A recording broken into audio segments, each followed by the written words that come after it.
Welcome to Social Media Trainwrecks, the Tuesday show where we roll up on the week's biggest brand disaster and pick through the wreckage.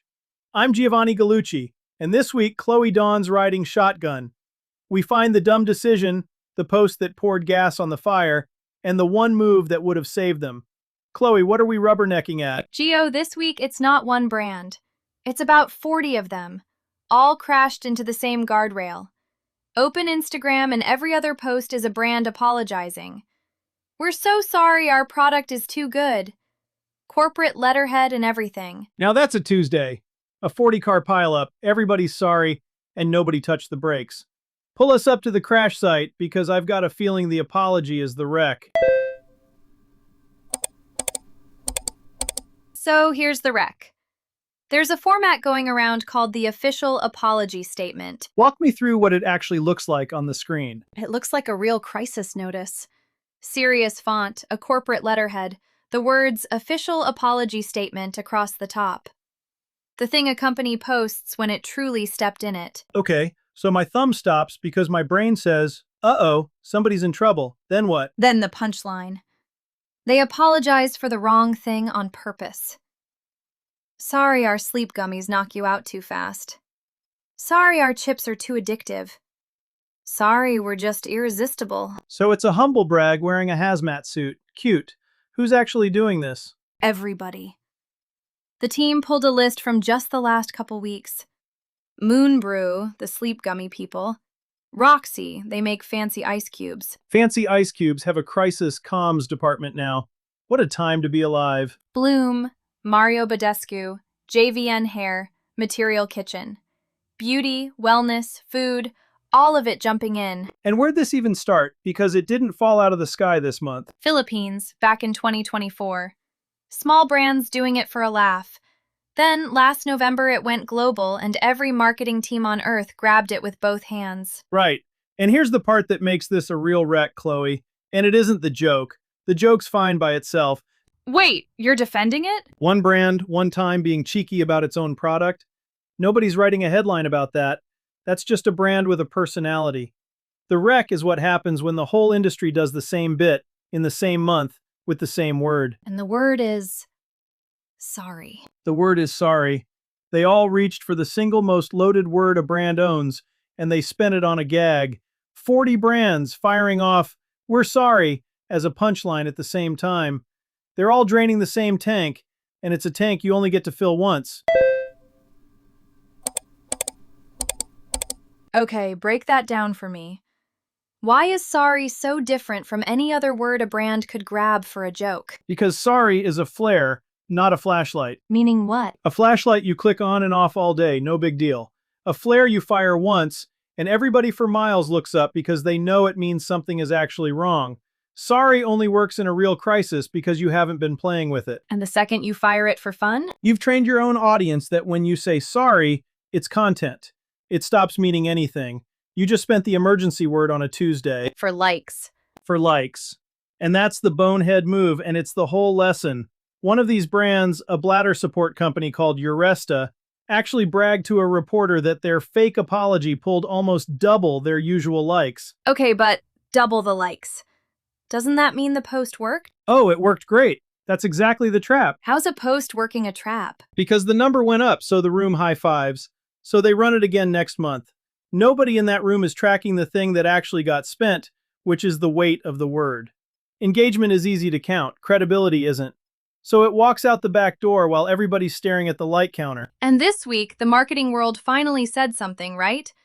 It wasn't just you yelling about it. It wasn't just me, for once. The trade press turned on it hard this week. Ad Age ran a whole piece on why the experts hate it. The modern retail crowd, the marketing desks, all landing on the same phrase. Which was? Crying wolf. A brand cries wolf is a joke enough times, and the day a real wolf shows up and they post an actual apology, the whole feed reads it as another bit and scrolls right on by. So the real apology, the one that actually matters, lands as a meme. Lands as a meme. Or worse, lands as suspicious. Because there's another edge on this thing. Go. Even the fake sorry plants a seed. Somebody scrolling sees a brand apologizing, even as a joke, and a little corner of their brain goes, "Wait, is something wrong over there?" You put your own brand on the back foot for a laugh.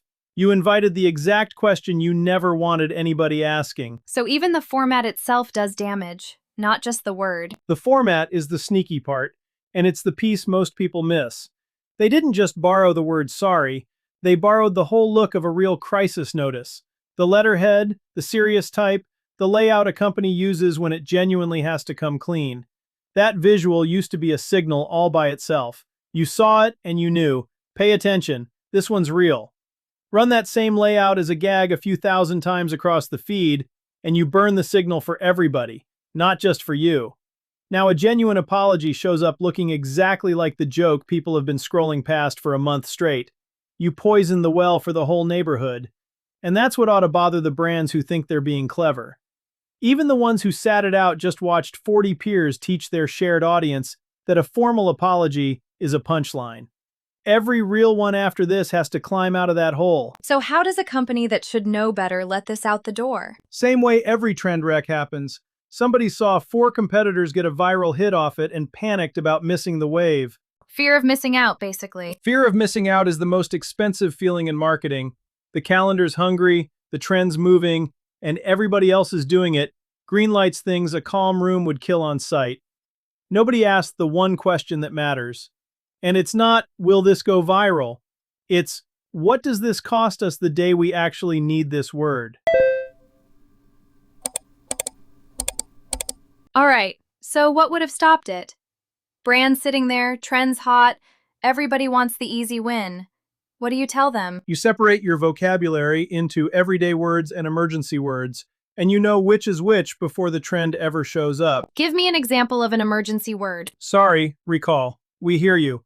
We take this seriously. That's your emergency channel. And you don't do bits with your emergency channel. Because You wouldn't pull a fire alarm for a laugh. The building needs that alarm to mean fire. Same exact logic. An apology is a fire alarm, not a party favor. So some words are just off the table for jokes. Off the table, full stop. And look, if you want the humble brag, if you really want to say our product's so good it's a problem, there are 100 ways to land that without the word sorry. Like what? Brag straight. Let a customer say it for you. Do it as a fake 5-star review, a fake warning label, a fake support ticket. Same laugh, and you never once touched the emergency alarm to get it. Okay, that's the prevention. But this show's really about the system. How does a brand stormproof itself so it's not making this call in a panic? This is the part every operator needs, whether you've heard of these little brands or not. You build what I call an apology reserve. And you build it on a calm Tuesday, not in the middle of a fire. How many pieces? 3. 1. You write down which words in your brand are load-bearing, the ones that only come out when something is genuinely wrong, and those words are banned from the content calendar. Banned outright. They're not creative territory. They're the emergency kit. You don't decorate the house with the emergency kit. That's 1. What's 2? 2.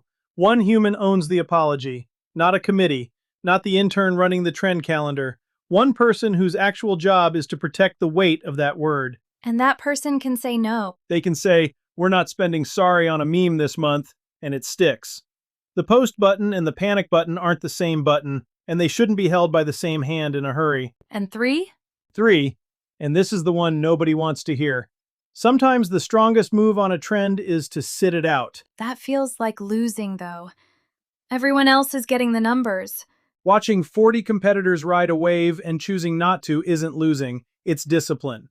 The brand that wins the next real crisis is the one whose sorry still means something, because it was the one that didn't spend it for laughs. So the whole thing comes down to credibility. Credibility is the only asset you can't buy back at any price. You protect it before the moment forces your hand, or you find out the hard way it's already gone. Okay, flip it on me. Say a brand actually does mess up. What should a real apology look like so it still cuts through? Fast, plain, and naked. No letterhead theater, no clever design, no brand voice. You name the exact thing you did wrong in the first line. In plain words, a tired person understands on one read. You say what you're doing about it and by when. Then you stop talking. The real apology works precisely because it looks nothing like your usual content. The second it looks like a campaign, people smell the campaign, and you're worse off than if you'd said nothing at all. And if you've spent all year doing the fake ones for laughs, you've got a credibility tax due first. and there's no coupon for it. You over-index on action because your words are already trading at a discount. You let what you actually do carry the message since nobody trusts the caption anymore. That's the real bill for treating sorry like a content pillar, and it comes due at the worst possible moment. Give me the takeaway for somebody who's never even heard of fancy ice cubes. Your apology is a one-time flair. Quit lighting it for fun. Every brand's got a handful of words that only work because they're rare, so guard the rare ones. The day you need the whole world to believe you're actually sorry, you'll be real glad you didn't burn it on a Tuesday for double the likes. Before we roll out, one thing for the operators listening. If you're a food or beverage brand and your feed doesn't sound like anything, if you could paste your logo onto a competitor's caption and nobody would blink, that's a brand voice problem. And it's the exact thing that decides whether people believe you when it counts. That's the work I do. 15 plus years running organic social for food and beverage brands, building a voice and a content strategy that's actually yours, so your audience knows you cold and trusts you when it matters most. If your feed could belong to anybody, let's make it unmistakably yours. Find me at gallucci.net or DM at gallucci.net on Instagram or LinkedIn. And that's social media train wrecks for this week. I'm Chloe Dawn. I'm Giovanni Gallucci. Keep your hands where I can see them, and you're sorry where it still means something. We'll catch you next Tuesday.